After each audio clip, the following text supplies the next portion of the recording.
All right, Saturday, April 7th, 3 times ETNs. I'm just going to run through some real quick here.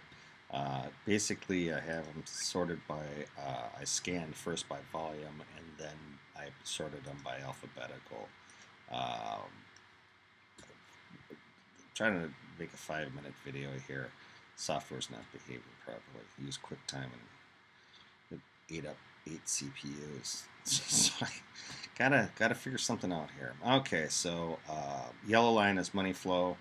You can see how they got out of it, put in the bottom, then they came running back into it. Here on the new low, they didn't get out of it. They bought, these are equivolume bars, so the wider the bar, the more volume that's in there. They bought into this, and then they got spanked. But we didn't make new lows on this one. This one was Brazil, and money's coming in as it's dropping. So money flow I look at as the smart money on here. Okay, so I'm going to assume that we have a short-term bottom in Wednesday, Friday kind of ploy. No double low here. We had reversals in the, I think the FTSE and the DAX. They had, we'll call it a key weekly reversal. America was the only one, but it had they bought up something fierce on the close. I think they took a third off of the loss, so I think we're going to see a bounce here. I think I wrote that the Dow could go up 1,000 points. All right, DGAS, I'll pass. That'll be a special thing to subscribers. Oh, for natty gas and stuff. Okay, dust. Okay, dust may have a bull flag on here. Okay, double bottom here.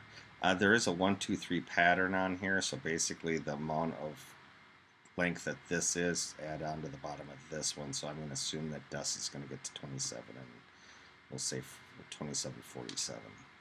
I usually kind of trigger that there and not make it a market or make it a market order, so it swings into it, and you hit market as it's coming up. If you're one of those that I try and aim for, when you put something on because of the, what did I say, Robinhood deal, or it tells me if something's up 5 to 8%. So that's what I basically do now as a swing, is try to make 5 or 8% on this kind of stuff. Because it's I don't want to hold on to it. I mean, you could short these things all day long, because they just seem to be going to zero, and yet they keep issuing more stuff.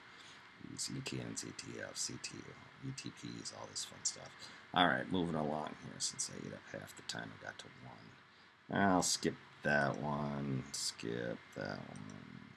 Oil double bottom here on the FAS. Okay, so FAS, I think, if this is measuring the head and shoulders, what do we have? 58 to 66 is $8, and $8 onto this one is 74-ish or so. Have a FAS target of, we'll say between 69, we'll say in this area here for FAS. And we got options down here too. We have for calls. Weekly call. What's that? 61.5, $2. So that'd be 63.64. So they're only pricing it at the money. Where did we close at? 61.25. So right there. 61. So that's